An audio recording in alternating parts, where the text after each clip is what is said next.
desperate father, a mother on the edge. In a land where survival demands sacrifice, a Blackfoot warrior makes a haunting request of a frontier widow. Your son must hunt soon. My daughter hungers tonight. But what happens when the line between enemy and ally begins to blur?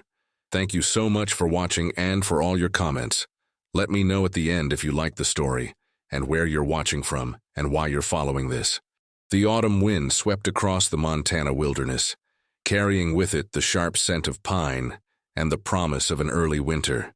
The year was 1863, and the frontier stretched endlessly beneath a sky painted in shades of amber and violet as the sun began its descent behind the jagged peaks of the Rocky Mountains. In this vast and unforgiving land, survival was not merely a matter of skill, but of will, a daily negotiation with nature that left no room for weakness or hesitation. Margaret Ellen Whitmore stood at the edge of her modest homestead, her hazel eyes scanning the tree line, with the practiced vigilance of someone who had learned to read the wilderness, like others read books. At 24 years of age, she possessed a beauty that seemed almost defiant in its resilience, her auburn hair catching the dying light like strands of copper fire, her features delicate yet hardened by 3 years of frontier living.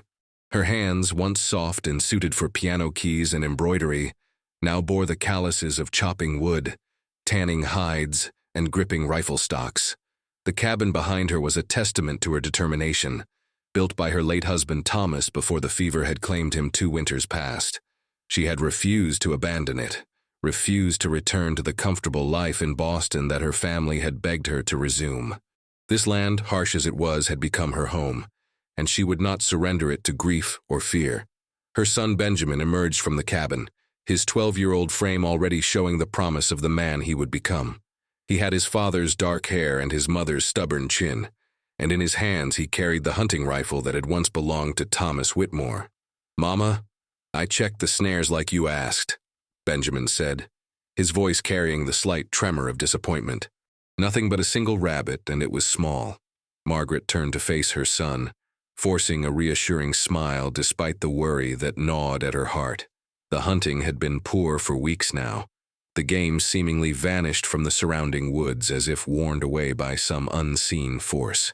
Their stores were dwindling faster than she had anticipated, and the winter that approached showed no signs of mercy. "A rabbit is better than nothing, Benjamin," she replied, resting her hand on his shoulder. "We will make it last. We always do." But even as she spoke the words, Margaret knew they rang hollow. The truth was that their situation had grown desperate, and she had begun to contemplate the unthinkable, the possibility of leaving the homestead and seeking refuge in one of the distant settlements before the snows made travel impossible. The thought filled her with a profound sense of failure, as if abandoning this place would mean abandoning Thomas's memory and everything they had built together. "I could go further into the mountains tomorrow," Benjamin offered, his young face set with determination that both warmed and frightened his mother. "There must be deer up there or elk. I am a good shot now, Mama. Father taught me well." Margaret studied her son, seeing in his eyes the same fierce independence that had driven Thomas to carve a life from this wilderness. She wanted to refuse, to keep him close where she could protect him, but she also recognized that coddling him would do neither of them any favors. The frontier demanded strength, and Benjamin would need to learn that strength sooner rather than later. "We will discuss it in the morning," she said finally. "For now, help me secure the animals for the night. I do not like the feel of the air. A storm may be coming." They worked together in the fading light, ensuring that the 2 remaining chickens were safely cooped and that the old mare, Bessie, had fresh water and hay in the small stable Thomas had constructed. The routine was familiar and comforting, a series of tasks that connected Margaret to the rhythms of the land and reminded her why she had chosen to stay. As darkness settled over the homestead, Margaret prepared a simple meal of rabbit stew, stretching the meager meat with wild onions and the last of their stored potatoes. Benjamin ate hungrily, his growing body demanding more sustenance than she could consistently provide. She watched him with a mixture of love and concern, silently calculating how many more days their supplies might last. "Mama," Benjamin said between bites, "do you ever think about what Father used to say about the Indians?" The question caught Margaret off guard, and she set down her spoon carefully before responding. "What do you mean?" "He used to say that we were all strangers in this land, and that the Indians knew it better than we ever could. He said that if we respected them, they might teach us things that could save our lives someday." Margaret nodded slowly, remembering Thomas's words and the conviction with which he had spoken them. Unlike many settlers who viewed the native peoples with suspicion and hostility, Thomas had approached them with curiosity and respect. He had even traded with them on occasion, exchanging tools and supplies for furs and knowledge about the local terrain. "Your father was a wise man," she said softly. "He understood that survival out here requires more than just strength. It requires humility and the willingness to learn from those who came before us." "Do you think we will ever meet them?" Benjamin asked. "The Indians, I mean. The Blackfoot tribe that father used to trade with?" Before Margaret could answer, a sound from outside froze the words in her throat. It was subtle, barely audible above the crackling of the fire, but her instincts recognized it immediately. Someone was approaching the cabin. She rose silently, gesturing for Benjamin to remain seated as she retrieved the rifle from its place above the door. Her heart pounded against her ribs as she moved to the window, peering through the small gap in the shutters at the darkness beyond. At first, she saw nothing but shadows. Then, emerging from the tree line like a phantom summoned by her son's words, a figure appeared. He walked with deliberate slowness, his hands raised and empty in the universal gesture of peaceful intent. Behind him, barely visible in the moonlight, Margaret could make out a second, smaller figure moving with obvious difficulty. "Benjamin, stay inside," she commanded, her voice steady despite her fear. She opened the door just enough to slip through, keeping the rifle raised and ready as she faced the approaching stranger. He stopped about 20 feet from the cabin, allowing her to see him clearly in the silver light. He was tall and powerfully built, his frame speaking of years spent hunting and fighting in this harsh wilderness. His face was striking in its intensity, with high cheekbones, a strong jaw, and eyes so dark they seemed to absorb the moonlight rather than reflect it. His black hair was long, adorned with feathers and beads that marked him as a warrior of considerable standing. Despite the cold, he wore only a leather vest over his bare chest, revealing arms corded with muscle and marked with ceremonial scars. "I come in peace," he said, his English heavily accented but understandable. "I am Running Wolf of the Blackfoot people. I seek help for my daughter." Margaret's finger hovered over the trigger, every lesson she had learned about frontier survival screaming at her to send this man away. But something in his voice, a note of desperation that she recognized all too well, made her hesitate. "What kind of help?" she demanded, not lowering the rifle. Running Wolf gestured behind him, and the smaller figure stumbled forward into the light. It was a girl of perhaps 14 or 15 winters, her face pale and drawn with pain. She clutched her side, and even from this distance, Margaret could see the dark stain of blood spreading beneath her fingers. "My daughter Morning Star was injured in a hunting accident," Running Wolf explained, his voice tight with barely contained anguish. "The wound has become poisoned. Our medicine man could not save her. I have heard that the white woman who lives alone knows the healing arts. I have come to beg for her help." Margaret stared at the injured girl, her maternal instincts warring with her caution.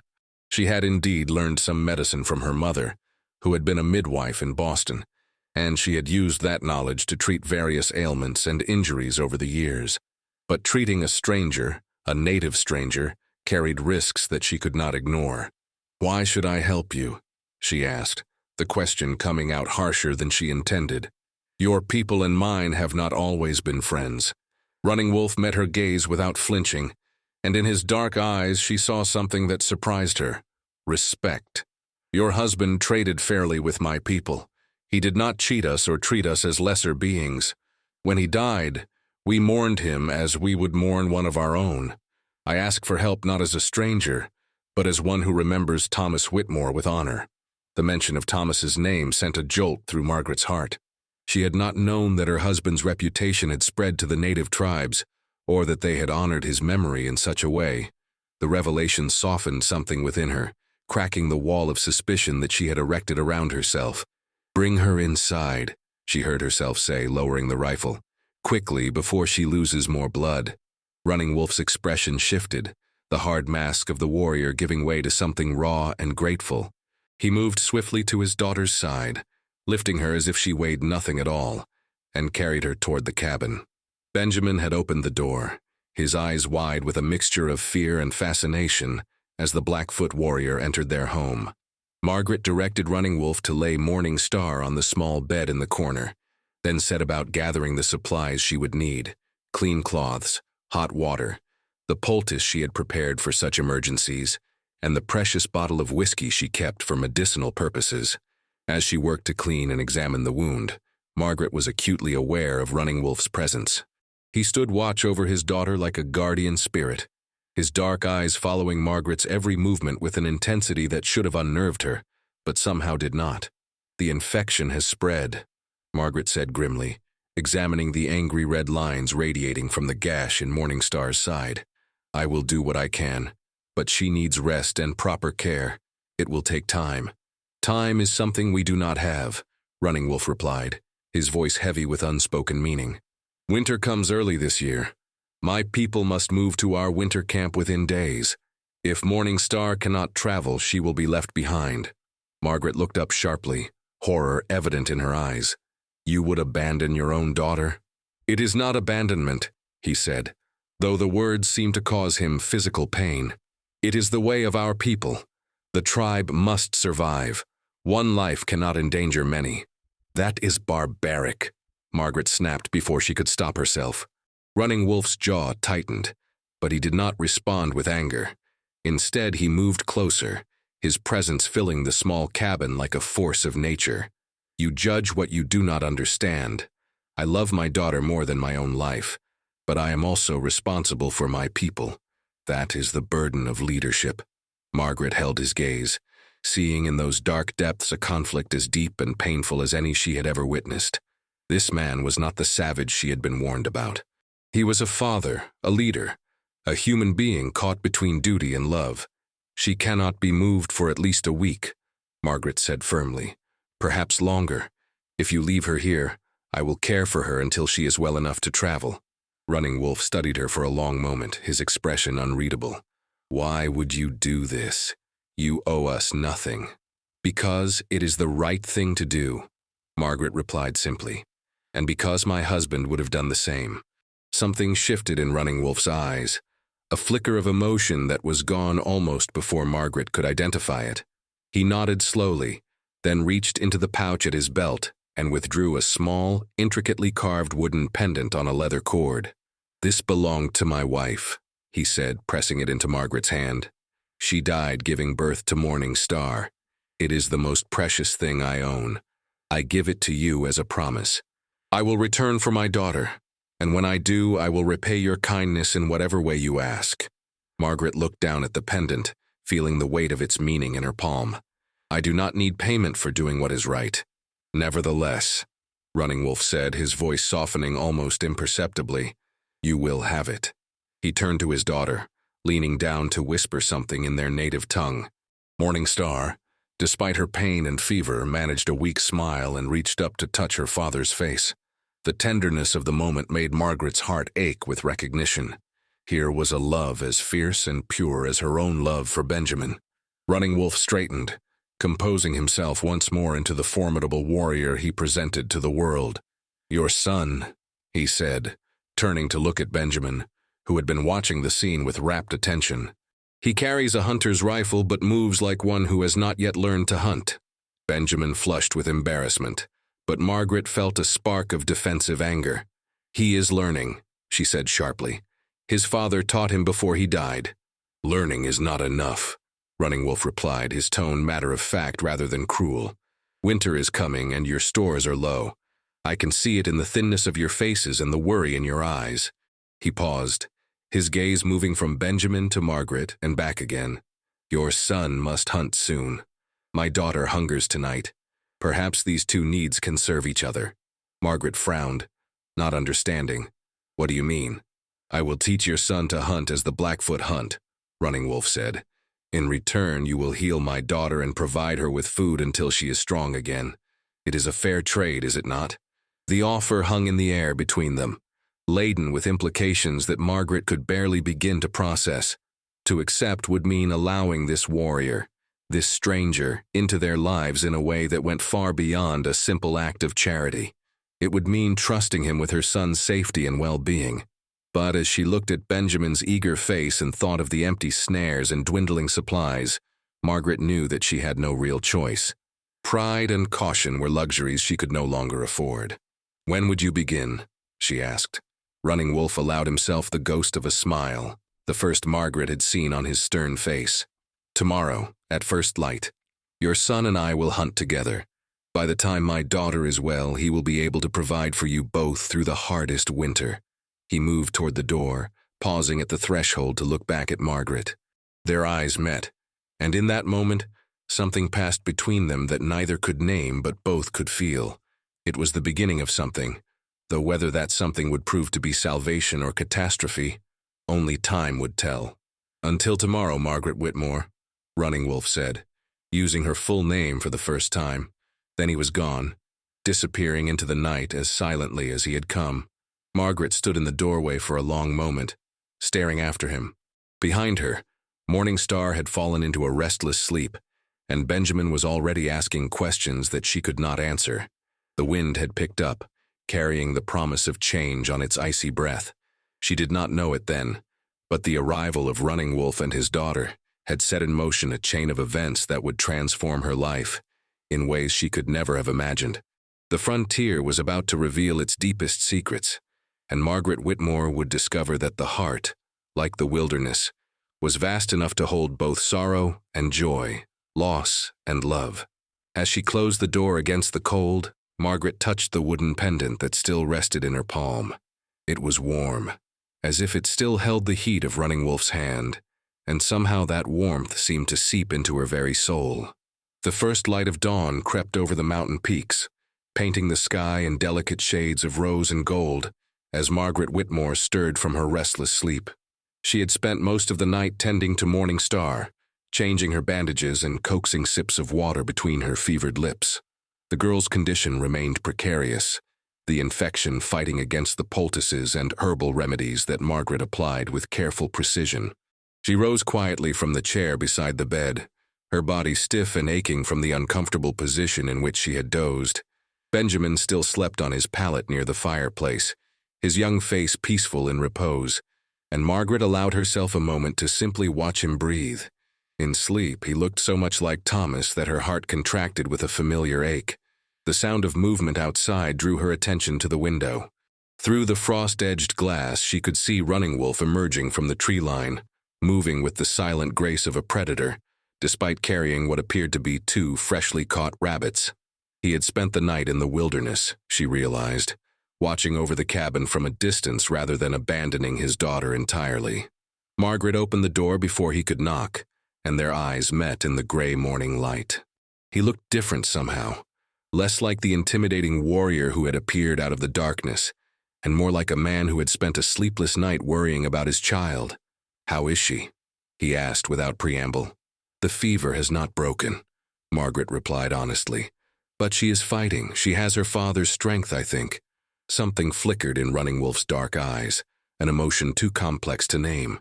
He held out the rabbits toward her, and Margaret noticed for the first time the intricate beadwork on his leather cuffs, the careful artistry that spoke of a culture far richer than the savage wilderness the settlers imagined. "For your table," he said, "and for Morning Star when she is well enough to eat." Margaret accepted the offering, feeling the weight of more than just the rabbits in her hands. "Thank you. I will prepare them for our meal tonight." "First we hunt," Running Wolf reminded her. "Wake your son, the deer move at dawn, and we must be in position before the sun rises fully." Margaret hesitated, the protective instinct of a mother warring with the practical necessity of the situation. But she had made an agreement, and she would honor it. She nodded and turned back into the cabin, gently shaking Benjamin awake. The boy's eyes flew open instantly, alert and eager in a way that made Margaret smile despite her worry. He had barely slept himself, too excited about the prospect of hunting with a real Blackfoot warrior to find rest easily. "Is it time?" Benjamin asked, already reaching for his boots. "It is time," Margaret confirmed. "Dress warmly and eat something quickly. Running Wolf is waiting." She watched as her son scrambled to prepare himself, his movements clumsy with excitement. When he emerged from the cabin moments later, rifle in hand and determination in his eyes, Margaret felt a complex mixture of pride and fear swelling in her chest. Running Wolf studied the boy with an appraising gaze, taking in his posture, his grip on the rifle, the way he held himself. Whatever he saw seemed to satisfy him, for he gave a slight nod and gestured toward the forest. "We go north, toward the high meadows," he said. "There is a herd of deer that feeds there in the mornings. But first you must learn to walk." Benjamin frowned in confusion. "I already know how to walk." "You know how to walk like a white man," Running Wolf corrected, a hint of amusement in his otherwise stern voice. "Loud and careless, announcing your presence to every creature within a mile. Today you will learn to walk like a hunter."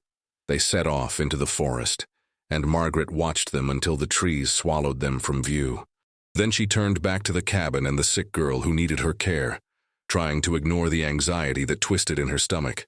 Inside, Morning Star had awakened, her dark eyes glazed with fever but aware.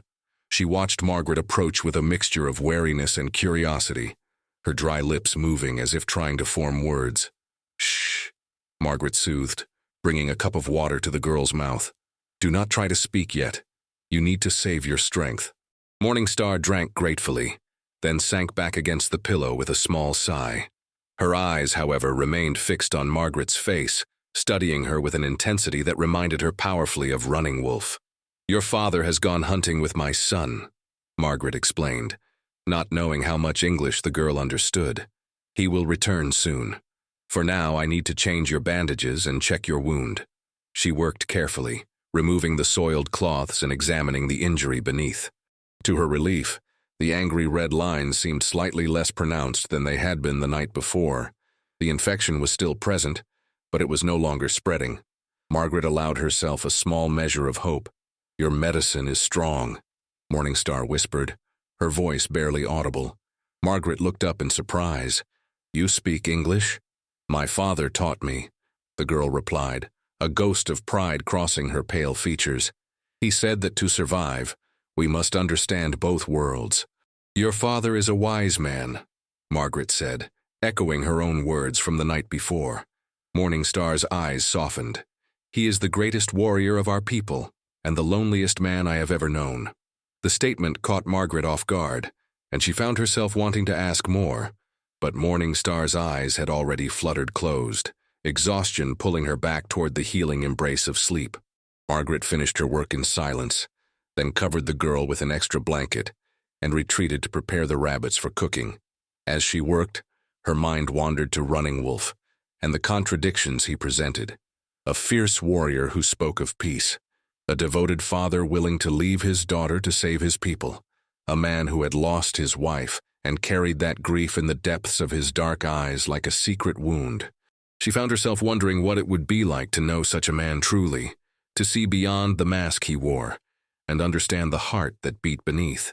The thought surprised her with its intensity, and she pushed it firmly aside. She was a widow, a mother, a woman struggling to survive on the frontier. She had no business entertaining thoughts about a Blackfoot warrior, no matter how compelling he might be. The hours passed slowly as Margaret busied herself with the endless tasks of frontier living. She cleaned the cabin, checked on Morning Star regularly, and prepared a hearty stew from the rabbits Running Wolf had provided. The familiar routines helped to calm her anxiety, but she could not stop herself from glancing out the window every few minutes, searching for any sign of Benjamin's return. It was late afternoon when she finally heard voices approaching the cabin. She rushed to the door and threw it open, relief flooding through her as she saw Benjamin walking beside Running Wolf, both of them carrying the carcass of a young deer between them. "Mama!" Benjamin called out, his face flushed with triumph and exertion. "We got one! I got one! Running Wolf showed me how to track it and where to aim, and I got it with one shot." Margaret felt tears prick at her eyes as she embraced her son, not caring that he was dirty and sweating, and smelled strongly of the forest. He was safe, he was proud, and he had taken another step toward becoming the man his father would have wanted him to be. "I am so proud of you," she whispered against his hair. "So very proud." Running Wolf stood apart, watching the reunion with an expression that Margaret could not quite read. When she looked up and met his eyes, he inclined his head slightly in acknowledgement. "Your son has the makings of a true hunter," he said. "He learns quickly and does not complain. These are good qualities in a warrior." Benjamin beamed at the praise, standing a little taller under the weight of the deer carcass. "Running Wolf says that tomorrow he will teach me to set better snares, ones that the animals cannot escape. And he showed me which plants are safe to eat in the winter, and where to find water when the streams freeze over." Margaret listened as her son recounted the day's lessons with breathless enthusiasm, her heart swelling with gratitude toward the man who had given him this gift. Running Wolf had done more than teach Benjamin to hunt. He had given him confidence, purpose, and a connection to this wild land that would serve him for the rest of his life. "Come inside," she said when Benjamin finally paused for breath. "Both of you. I have prepared supper, and there is news about Morning Star." Running Wolf's expression sharpened instantly at the mention of his daughter, and he followed Margaret into the cabin without hesitation. When he saw Morning Star sitting propped up against the pillows, awake and alert, a transformation came over his stern features. The warrior melted away, replaced by a father whose love blazed in his dark eyes like a fire. He went to her side and knelt, taking her small hand in his much larger one. They spoke quietly in their native tongue, the musical cadence of their language filling the small cabin with sounds that Margaret found strangely beautiful. Morning Star smiled weakly at her father, and even in her weakened state, the resemblance between them was striking. "She says the white woman has healing hands," Running Wolf translated, looking up at Margaret with something new in his eyes. "She says that she dreamed of her mother last night, and her mother told her that she would live." Margaret felt a flush creep up her cheeks at the intensity of his gaze. "The infection is receding. If we continue the treatments and she rests properly, I believe she will make a full recovery." Running Wolf rose to his full height, and for a moment they stood facing each other in the cramped cabin, the air between them thick with unspoken words. Margaret was acutely aware of his physical presence, the breadth of his shoulders, the power coiled in his frame, the way he seemed to fill the entire space with his commanding aura. "You have done more than honor our agreement," he said, his voice low and rough. "You have saved my daughter's life. This is a debt that cannot be repaid with hunting lessons and meat." "I told you before," Margaret replied, struggling to keep her voice steady. "I do not require payment for doing what is right." "And yet you shall have it," Running Wolf said. "The Blackfoot do not forget kindness.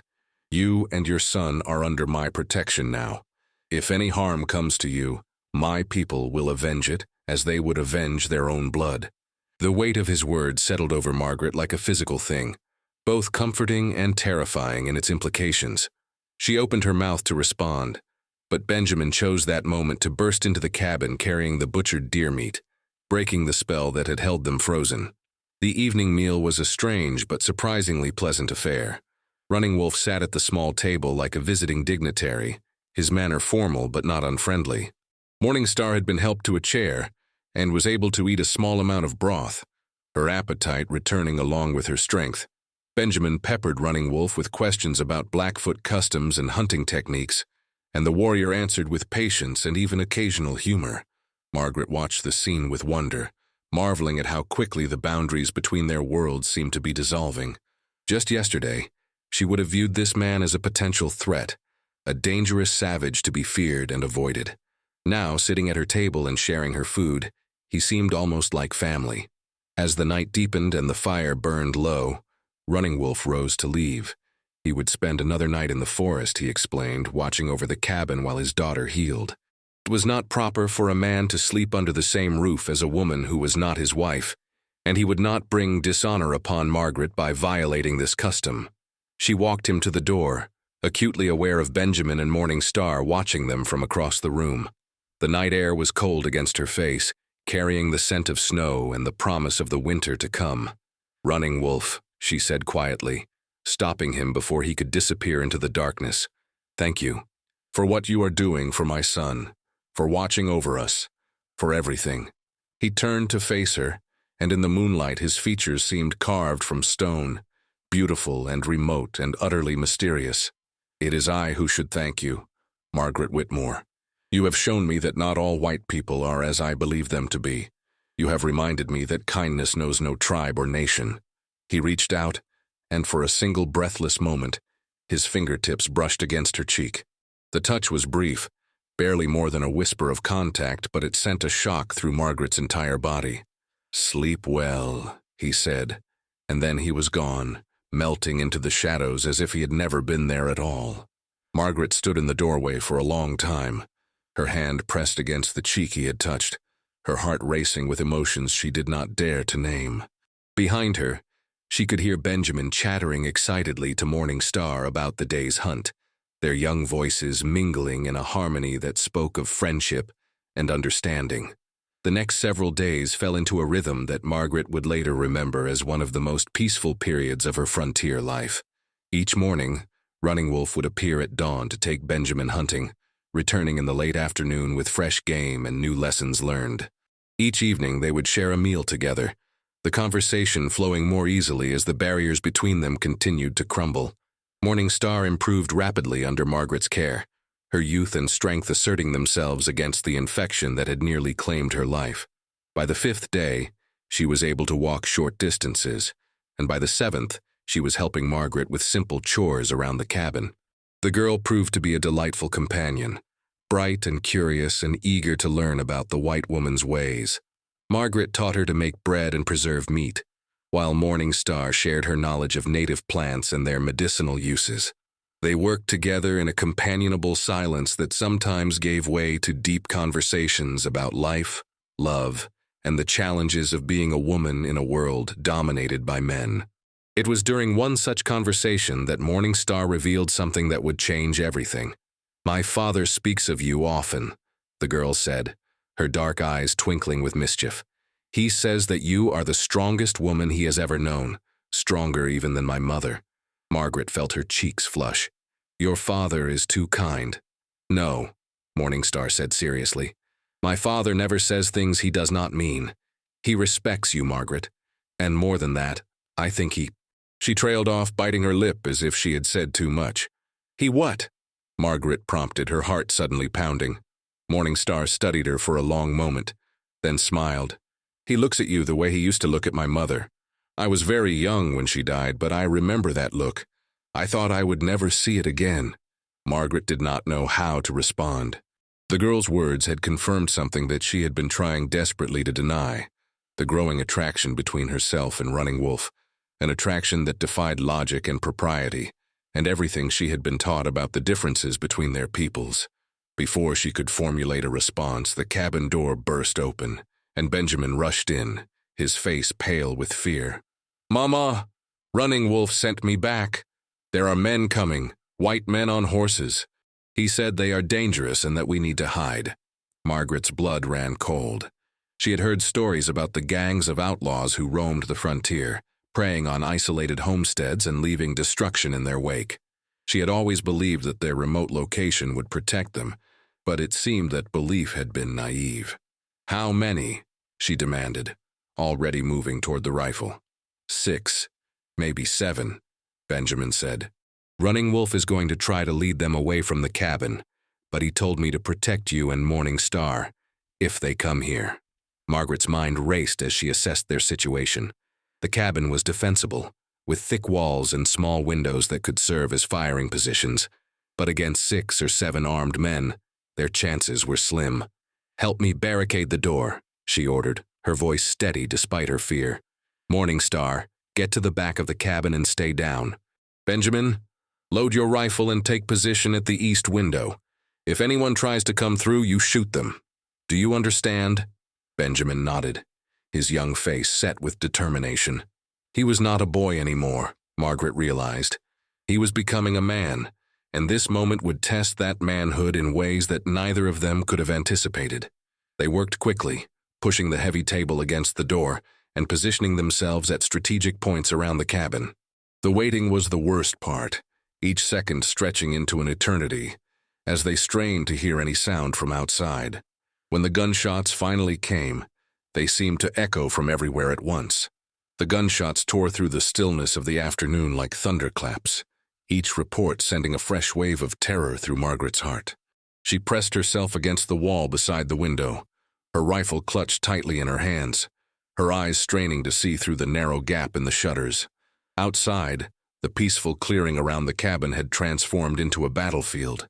She could see horses milling about near the tree line, their riders dismounted and taking cover behind rocks and fallen logs. And there, moving through the forest like a ghost, was Running Wolf, his bow singing as he loosed arrow after arrow at the attackers. "He is drawing them away from us," Margaret breathed, watching as one of the outlaws fell with an arrow protruding from his shoulder. "He is using himself as bait." Benjamin was at the other window, his young face pale but determined. "There are 5 of them still standing, Mama. Running Wolf cannot fight them all alone." Margaret knew her son was right. As skilled as Running Wolf was, he was one man against 5 armed outlaws, men who had nothing to lose and everything to gain by eliminating any witnesses to their presence. Sooner or later they would either kill him or drive him off, and then they would turn their attention to the cabin. She made her decision in an instant. "Benjamin, stay here and protect Morning Star. Do not open that door for anyone except me or Running Wolf. Do you understand?" "Mama, no," Benjamin protested, his voice cracking with fear. "You cannot go out there." "I must," Margaret replied, her voice firm despite the terror that threatened to overwhelm her. "Running Wolf saved your life by teaching you to hunt. He saved Morning Star's life by bringing her to me. Now it is my turn to save his." She did not wait for her son's response. She slipped out through the back window of the cabin, dropping silently to the ground and pressing herself against the rough wooden wall. From this angle, she could see 2 of the outlaws clearly, both focused on the tree line where Running Wolf was making his stand. Margaret had never killed a man before. She had hunted deer and rabbits, had put down injured animals with a clean shot, but taking a human life was something entirely different. Yet as she raised her rifle and sighted along the barrel, she found that her hands were steady and her resolve was absolute. These men had come to her home with violence in their hearts. They would harm her son, her guest, and the man who had become something more than a friend. She would not allow that to happen. The first shot caught the nearest outlaw square in the chest, sending him sprawling backward into the dirt. The second outlaw spun toward her, his pistol rising, but Margaret was already working the lever of her rifle. Her second shot went wide, splintering the bark of a tree inches from the man's head, but it was enough to send him diving for cover. "There is a woman," the outlaw shouted to his companions.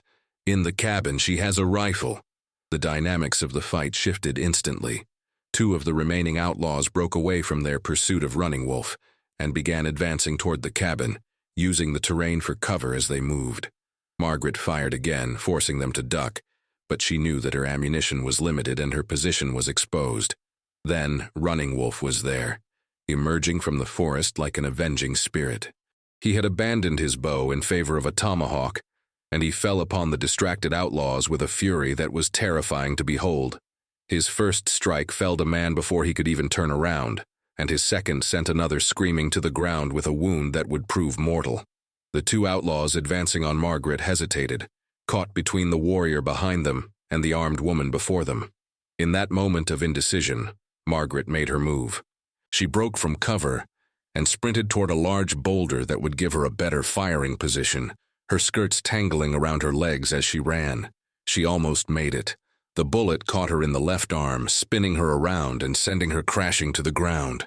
Pain exploded through her body, white-hot and blinding, and for a moment she could not think, could not breathe, could not do anything but lie there in the dirt and stare up at the sky.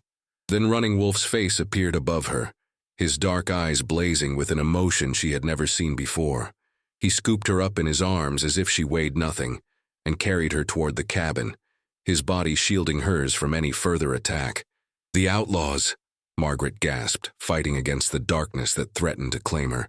"There are still more of them." "They are dead," Running Wolf replied, his voice rough with something that might have been fear. "Or they have fled. You are safe now, Margaret. I will not let anyone harm you." The next hours passed in a haze of pain and confusion. Margaret was dimly aware of being laid on her own bed, of hands cutting away her sleeve to reveal the wound beneath, of voices speaking in urgent tones above her head. She tried to focus to understand what was happening, but the pain kept pulling her back into the darkness. When she finally surfaced into full consciousness, The cabin was quiet, and the light coming through the windows was the soft gold of early evening. She turned her head and found Running Wolf sitting beside her bed, his dark eyes fixed on her face with an intensity that made her breath catch in her throat. "You are awake," he said, and she heard the relief in his voice like a physical thing. "I was afraid I had lost you." Margaret tried to sit up, but a gentle hand on her shoulder pressed her back down. "Do not move. The bullet passed through cleanly, but you have lost much blood. You need to rest. Benjamin," she whispered, suddenly terrified. "Morning Star. Are they safe?" "They are safe," Running Wolf assured her. "Your son is a brave warrior. He protected my daughter as fiercely as any man could have done. They are both sleeping now, exhausted but unharmed." Margaret closed her eyes, letting the relief wash over her. They had survived. Against all odds, they had faced the violence of the frontier and emerged victorious. But at what cost? "The outlaws," she said, opening her eyes again. "How many were there? How many did we kill?" Running Wolf's expression hardened. "There were 7 in total. 5 are dead. 2 fled into the mountains, wounded and unlikely to survive the cold. They will not trouble you again." Margaret absorbed this information slowly, trying to reconcile the brutal reality of what had happened with the peaceful life she had tried to build on the frontier. She had killed a man today, perhaps 2. She had taken human lives to protect those she loved. The weight of that knowledge settled over her like a heavy blanket, and she was not sure she would ever be free of it. "You saved my life," Running Wolf said quietly, breaking into her thoughts. "When you came out of the cabin and fired on those men, you saved my life. Why did you do that?" Margaret met his eyes, seeing in their depths a vulnerability that surprised her. This fierce warrior, this leader of men, was asking her a question to which he genuinely did not know the answer. And in that moment, she realized that she could no longer hide from the truth that had been growing between them. "Because I could not bear to lose you," she whispered. "Because in these few short days, you have become something more to me than a stranger or an ally. You have become someone I care about, deeply and truly, and I would rather die than watch you fall while I did nothing." Running Wolf was silent for a long moment, his dark eyes searching her face as if looking for any sign of deception. Then slowly, he reached out and took her uninjured hand in his calloused fingers intertwining with hers in a gesture of profound tenderness. "Among my people," he said, his voice low and rough with emotion, "when a man and woman save each other's lives, they are said to be bound by a sacred bond, a bond that transcends tribe and nation, and all the boundaries that separate us." Margaret felt her heart racing, not from fear this time, but from something else entirely. "What kind of bond?" Running Wolf raised her hand to his lips and pressed a gentle kiss to her knuckles. "The bond of 2 souls who have recognized each other. The bond that my wife and I once shared and that I thought I would never find again." He paused, his eyes never leaving hers. "I did not come to your cabin seeking anything but help for my daughter. But I have found something far more precious. I have found you, Margaret Whitmore, and I do not want to lose you." Tears spilled down Margaret's cheeks, tears of pain and relief and joy, and 100 other emotions she could not name. "I am a white woman," she said, voicing the objection that hung between them like a specter. "You are a Blackfoot warrior. Our peoples have been enemies for generations. How can we possibly find a way to be together?" Running Wolf smiled, and for the first time since she had known him, his smile reached his eyes, transforming his stern features into something almost beautiful. "My people have a saying. The river does not ask permission to flow around the mountain. It simply finds its way. We will find our way too, Margaret, if you are willing to try."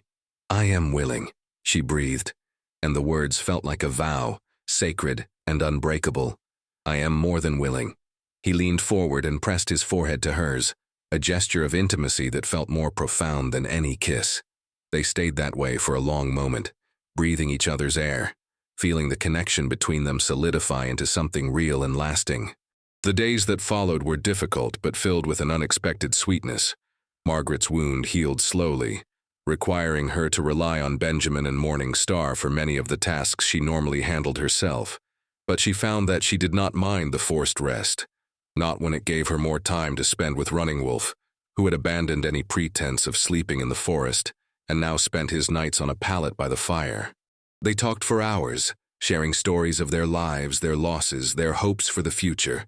Margaret learned about Running Wolf's childhood, about the father who had trained him to be a warrior, and the mother who had taught him to respect all living things. She learned about his wife, Dancing Feather, who had died bringing Morning Star into the world, and about the years of grief that had followed her death. In turn, she told him about Thomas, about the life they had built together and the dreams they had shared for Benjamin's future. She told him about her family in Boston, about the comfortable life she had left behind to follow her husband into the wilderness, and she told him about the loneliness that had consumed her after Thomas's death, a loneliness that had only begun to lift when Running Wolf walked out of the darkness and into her life. Benjamin and Morning Star, meanwhile, had become fast friends. They spent their days exploring the area around the cabin, with Morning Star teaching Benjamin the ways of her people, and Benjamin showing her the games and stories he had learned back east. Watching them together, Margaret felt a surge of hope for the future, a belief that perhaps the hatred between their peoples was not as inevitable as she had always been told. But she also knew that their idyllic isolation could not last forever. Running Wolf's tribe would be expecting his return, and the decision about what to do next could not be postponed indefinitely. It was Morning Star who finally forced the issue, cornering her father one evening after supper with a directness that reminded Margaret strongly of herself. "You love her, do you not?" the girl demanded, her dark eyes flashing with a mixture of challenge and hope. "Margaret, you love her." Running Wolf glanced at Margaret, who was sitting by the fire pretending not to listen, then back at his daughter. "I do," he admitted quietly. "I love her more than I thought it was possible to love again." Morning Star nodded, as if this confirmed something she had already known. "Then what are you going to do about it? Our people expect us to return. They will not understand if you bring a white woman back to our camp. There will be those who call you a traitor, who say that you have betrayed your own blood." "I know," Running Wolf said, his voice heavy with the weight of the decision he faced. "But I also know that I cannot simply walk away from Margaret and Benjamin. They have become part of my heart. To leave them would be to leave a piece of my own soul behind." Margaret rose from her chair and crossed the room to stand beside him, her hand finding his in a gesture that had become natural and necessary. "Whatever you decide," she said, "I will support you. But I want you to know that I am not afraid of your people's judgment. I am not afraid of anything anymore, not as long as we are together." Running Wolf looked down at her, his dark eyes shining with an emotion that needed no translation. "You are the bravest woman I have ever known," he said, "and you have given me the courage to be brave as well." He turned to face Benjamin and Morning Star, who were watching the exchange with varying degrees of anxiety and excitement. "There is a place," he said slowly, "high in the mountains, where my people do not go. It is sacred ground, said to be protected by the spirits of our ancestors. Long ago it was a place of peace, where enemies could meet and talk without fear of violence." Margaret felt her heart quicken. "What are you saying?" Running Wolf squeezed her hand. "I am saying that perhaps we do not need to choose between our peoples. Perhaps we can create something new, a home that belongs to neither the Blackfoot nor the white settlers, but to us alone. A place where our children can grow up free of the hatred and suspicion that divides our worlds." The audacity of the idea took Margaret's breath away. To carve out a new life in the wilderness, separate from both their communities, would require courage, sacrifice, and an unwavering faith in each other. But as she looked into Running Wolf's eyes, she saw that he believed it was possible. And in that moment, she believed it too. "When do we leave?" she asked. Running Wolf smiled, that rare, beautiful smile that transformed his entire face. "As soon as you are strong enough to travel. We will build a new cabin, larger than this one, with room for all of us. Benjamin will continue to learn the ways of the hunter, and Morning Star will teach him our language and customs. And you and I will grow old together, watching our family flourish in this land that belongs to no one and everyone." Benjamin stepped forward, his young face alight with excitement. "I want to go," he said firmly. "I want to learn everything Running Wolf can teach me, and I want Morning Star to be my sister." Morningstar blushed at this proclamation but did not disagree. Instead, she moved to stand beside Benjamin, the two of them presenting a united front that made Margaret's heart swell with love and pride. "Then it is decided," Running Wolf declared. "We will leave within the week, before the first heavy snows make travel impossible. We will take what we need from this cabin and build our new life in the mountains." That night, after Benjamin and Morningstar had fallen asleep, Margaret and Running Wolf sat together by the fire, their hands intertwined, their hearts full of hope and anticipation. The future stretched before them, uncertain but bright with possibility. "I never thought I would feel this way again," Margaret whispered, leaning her head against his shoulder.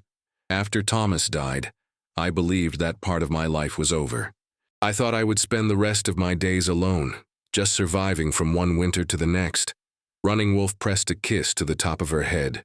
"And I believed that my heart had died with Dancing Feather. I thought I would live only for Morningstar, for my duty to my people. I never imagined that I would find love again, least of all with a white woman who defied everything I thought I knew about her kind." "We were both wrong," Margaret said, tilting her face up to look at him. "We were both wrong," he agreed, "and I have never been happier to be proven mistaken." Their lips met in a kiss that sealed their commitment to each other, a promise without words that spoke of love, trust, and the courage to build a future together against all odds. Outside, the wind howled through the trees, carrying the first flakes of winter snow, but inside the cabin there was only warmth and hope, and the beginning of a new chapter in their lives. The frontier had taken much from Margaret Whitmore, her husband, her comfortable life, her sense of security in a predictable world, but it had also given her something precious beyond measure. It had given her a second chance at love, a family forged not by blood but by choice, and the strength to face whatever challenges lay ahead. As she fell asleep in Running Wolf's arms, listening to the steady rhythm of his heartbeat, Margaret knew that she had finally found her true home. Not in a cabin or a settlement or a distant city, but in the embrace of this man who had walked out of the darkness and into her heart. Tomorrow would bring new challenges, new obstacles to overcome, but tonight there was only peace, only love, only the quiet certainty that together they could face anything. The morning of their departure dawned clear and cold, the sky a brilliant expanse of pale blue unmarred by clouds. Margaret stood in the doorway of the cabin that had been her home for 3 years, her heart heavy with the weight of leaving, but light with the promise of what lay ahead. Behind her, Running Wolf and Benjamin were loading the last of their supplies onto the travois that would carry their belongings into the mountains. She touched the wooden pendant that hung around her neck, the one Running Wolf had given her that first night when he had placed his daughter's life in her hands. It had become a talisman of sorts, a reminder of how much had changed in such a short time. She was not the same woman who had stood in this doorway just weeks ago, rifle raised against the unknown. She had been transformed by love, by loss, by the discovery that the boundaries between peoples were far more permeable than she had ever imagined. "Mama," Benjamin called from across the clearing, "we are almost ready. Running Wolf says we should leave soon if we want to reach the first camp before dark." Margaret took one last look at the cabin, at the small garden where she had planted vegetables each spring, at the stable where Bessie the mare stood waiting patiently to begin her journey, at the grave marker on the small hill where Thomas lay buried. She whispered a silent goodbye to her first husband, thanking him for the years they had shared, and asking for his blessing on the new life she was about to begin. Then she turned her back on the past and walked toward her future. The journey into the mountains was arduous but exhilarating. Running Wolf led them along paths that Margaret would never have found on her own, trails known only to the Blackfoot and the animals that roamed these wild lands. He moved with the confidence of a man who knew every rock, every tree, every twist and turn of the terrain, and Margaret found herself marveling once again at the depth of his connection to this wilderness. Morningstar walked beside Margaret for much of the journey, the girl's strength having returned fully in the days since her illness. She chattered happily about the sacred place they were going, describing the crystal-clear lake that lay at its center, the meadows that bloomed with wildflowers in summer, the caves that provided shelter from the harshest storms. "My grandmother used to tell me stories about this place," Morningstar said, her dark eyes shining with excitement. She said that long ago, before the white men came, it was a gathering place for all the tribes.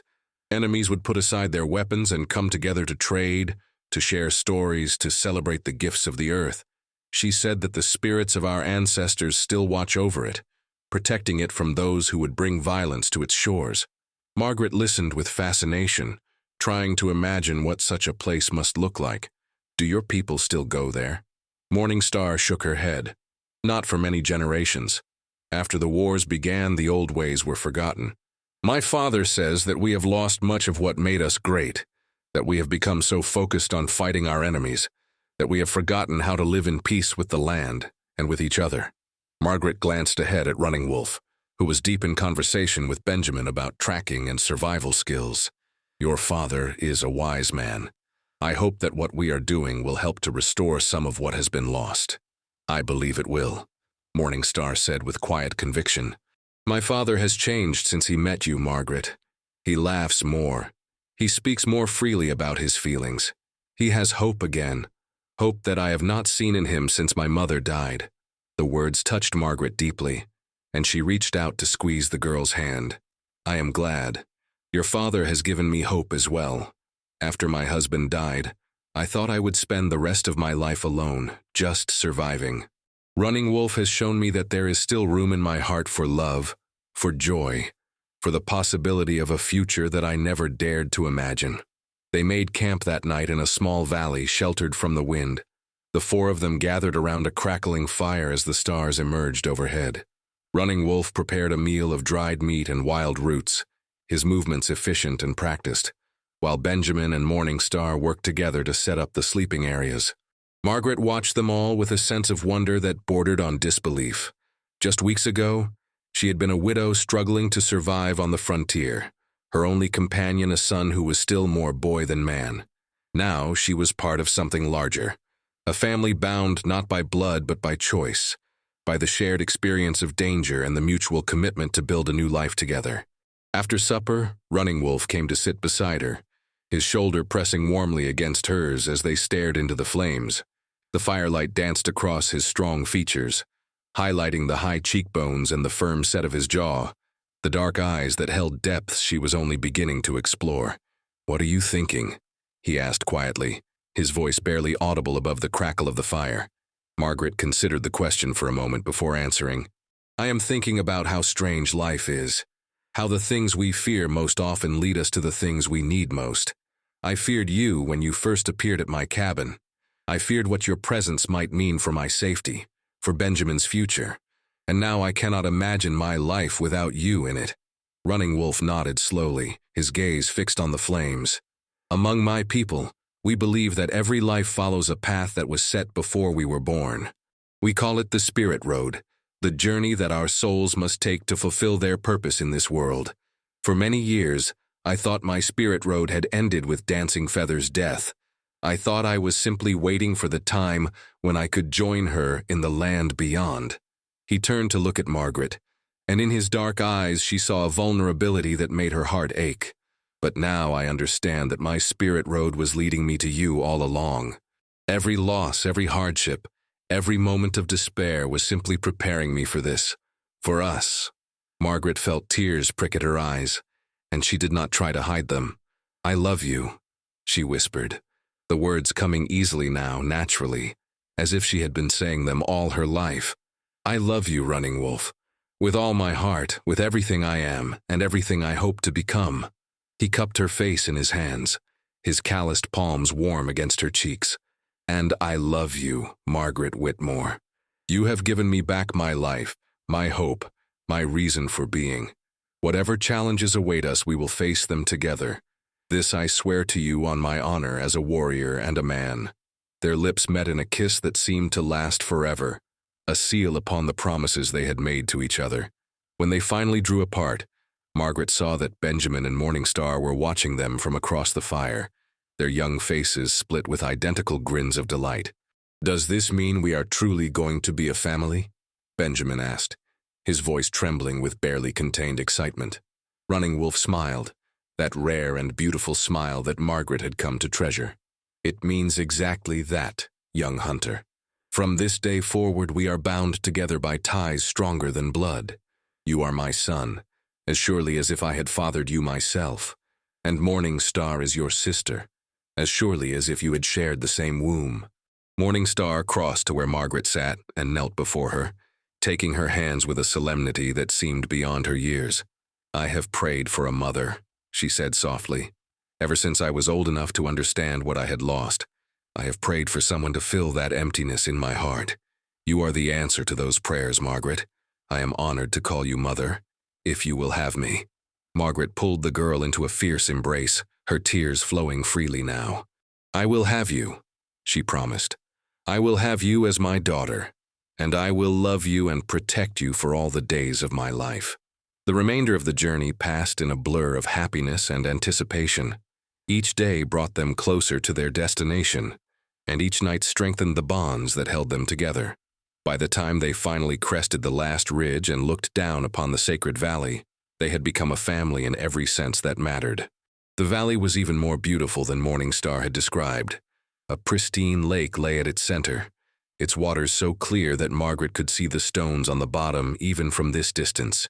Meadows carpeted with late autumn grass spread out from the lake's shores, bordered by stands of pine and aspen that blazed with color.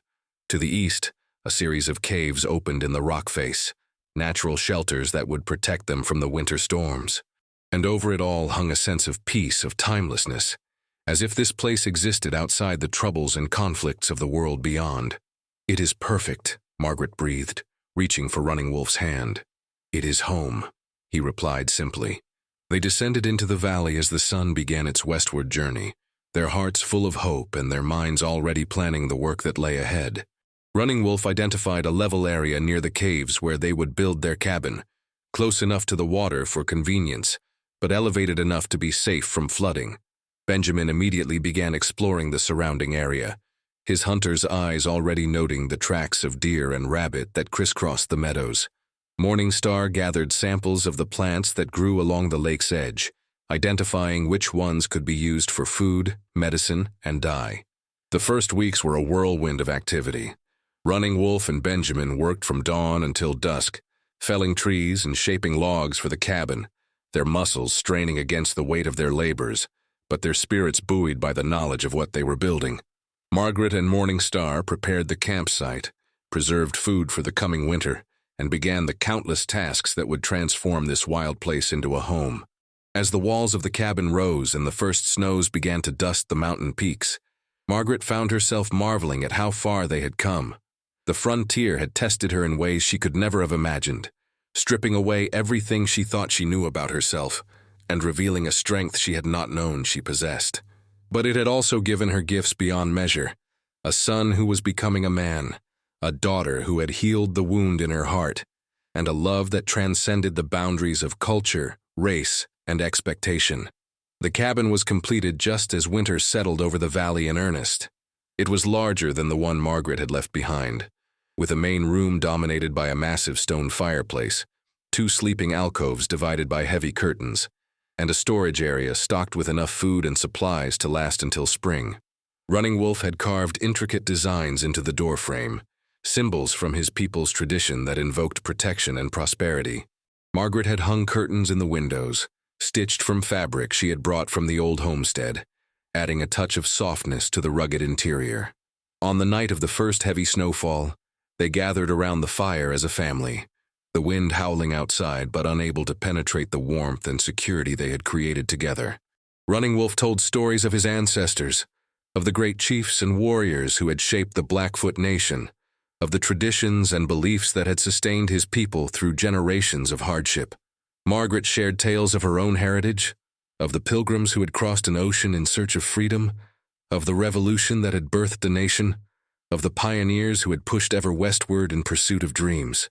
Benjamin and Morning Star listened with rapt attention, absorbing the stories of both their peoples and finding in them the threads of a shared humanity that transcended their differences. They were the living embodiment of what Margaret and Running Wolf had dared to create, a bridge between 2 worlds that had been at war for too long. When the stories were done and the fire had burned low, Running Wolf rose and took Margaret's hands in his, pulling her gently to her feet.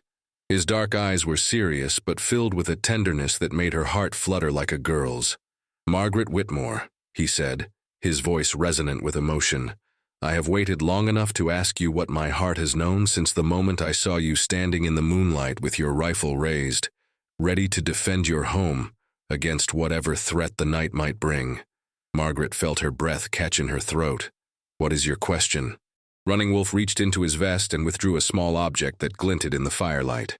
It was a ring, simply made but beautiful, crafted from silver and set with a small turquoise stone that gleamed like a piece of captured sky. "This ring belonged to my mother," he said. "She gave it to me when I became a man, telling me to save it for the woman who would share my life's journey. I gave it to Dancing Feather on the day we were joined, and she wore it until the day she died. I have kept it close to my heart ever since, waiting for the time when I might find someone worthy of its meaning." He sank to one knee before her, the warrior humbling himself in a gesture that spoke louder than any words. "Margaret, will you be my wife? Will you join your life to mine, your spirit to my spirit, your future to my future? Will you stand beside me through whatever joys and sorrows await us, until the sun falls from the sky and the rivers cease to flow?" Tears streamed down Margaret's face as she looked at the man who had transformed her life, the man who had shown her that love knew no boundaries, and that home was not a place, but a feeling of belonging. She heard Benjamin and Morning Star holding their breath behind her, waiting for her answer with the same anticipation that thrummed through her own veins. "Yes," she whispered, and then, stronger, "Yes, Running Wolf, I will be your wife. I will be your partner, your companion, your love. From this day forward, wherever you go, I will go. Whatever you face, I will face beside you. This is my promise, my vow, my sacred oath." Running Wolf slid the ring onto her finger, and it fit as if it had been made for her hand alone. Then he rose and took her in his arms, kissing her with a passion that left no doubt about the depth of his feelings. Benjamin let out a whoop of joy, and Morning Star clapped her hands in delight. And for a moment the little cabin was filled with the sounds of celebration and love. They were married the next morning in a ceremony that blended the traditions of both their peoples. Running Wolf spoke the words of the Blackfoot joining ritual, invoking the spirits of the earth, the sky, the water, and the fire to witness their union. Margaret recited the vows she had learned in her childhood church, promising to love, honor, and cherish until death parted them. Benjamin and Morning Star served as witnesses, their young voices joining in the prayers and blessings that sealed the marriage. When it was done, they stood together on the shores of the frozen lake, 4 people from 2 worlds united by something far more powerful than blood or heritage. The winter sun cast long shadows across the snow, painting the valley in shades of gold and amber, and Margaret felt a peace settle over her soul that she had never known before. This was what Thomas had dreamed of when he had brought her to the frontier all those years ago. Not just a home in the wilderness, but a life filled with meaning and purpose, a family that extended beyond the narrow definitions she had been taught to accept. If he could see her now, she knew he would be proud. He would understand that her love for Running Wolf did not diminish what they had shared, but rather honored it by proving that her heart was still capable of growth, of change, of embracing the unexpected gifts that life offered. The years that followed were not always easy. There were harsh winters when the snow piled so deep that they could not leave the cabin for days at a time. There were moments of fear when strangers passed through the valley, forcing them to hide until the danger had passed. There were disagreements and misunderstandings, moments when the differences between their backgrounds seemed insurmountable. But there was also joy, abundant and sustaining. There was the pride of watching Benjamin grow into a skilled hunter and a wise young man, equally comfortable in both the Blackfoot and white traditions. There was the delight of seeing Morning Star blossom into a beautiful young woman, her heart eventually captured by a young trapper who saw past the color of her skin to the light that shone within. There was the profound contentment of sitting beside Running Wolf each evening, their hands intertwined, their hearts beating in rhythm with each other and with the land that had become their sanctuary. And there was the miracle of new life, the son born to Margaret and Running Wolf in the 3rd year of their marriage, a child with his father's dark eyes and his mother's auburn hair, a living symbol of the bridge they had built between their worlds. They named him Thomas Wolfe Whitmore, honoring both the man who had made Margaret's journey possible and the heritage of the father who would raise him. On the night of young Thomas's birth, Running Wolf held his newborn son in his arms and looked at Margaret with an expression of wonder that mirrored what she felt in her own heart. The cabin was warm with firelight, filled with the presence of their family. Benjamin sat proudly by the fire, already planning the skills he would teach his new brother. Morning Star hummed a Blackfoot lullaby, her voice soft and sweet in the flickering shadows. "You have given me everything," Running Wolf said, his voice thick with emotion. "More than I ever dared to hope for. More than I deserve." Margaret reached up to touch his face, tracing the lines of the jaw she had come to know as well as her own. "We have given each other everything, and this is only the beginning." Outside, the mountains stood sentinel over their valley, ancient and eternal, witnesses to the small miracle that had unfolded within their embrace. The spirits of the land seemed to whisper their blessing on the wind, a promise that this family, born of courage and love, would endure. Margaret closed her eyes and let the peace wash over her. She thought of the journey that had brought her here, the losses and fears, the unexpected turns that had led her to a destiny she could never have imagined. She thought of the man who had appeared out of the darkness with a wounded daughter and a desperate plea, and how that moment had changed everything. "Your son must hunt soon. My daughter hungers tonight." Those had been the words that had started it all, spoken by a stranger at her door on a cold autumn evening. She had not known then that she was standing at the threshold of a new life, that the choice she made in that moment would determine the course of her entire future. But she knew now. She knew that every step of her journey had led her exactly where she was meant to be, in the arms of the man she loved, surrounded by the family they had created together, at peace with the past and hopeful for the future. The frontier had given her more than she had ever dreamed possible. It had given her a home, a family, and a love that would last until the mountains crumbled to dust and the stars fell from the sky.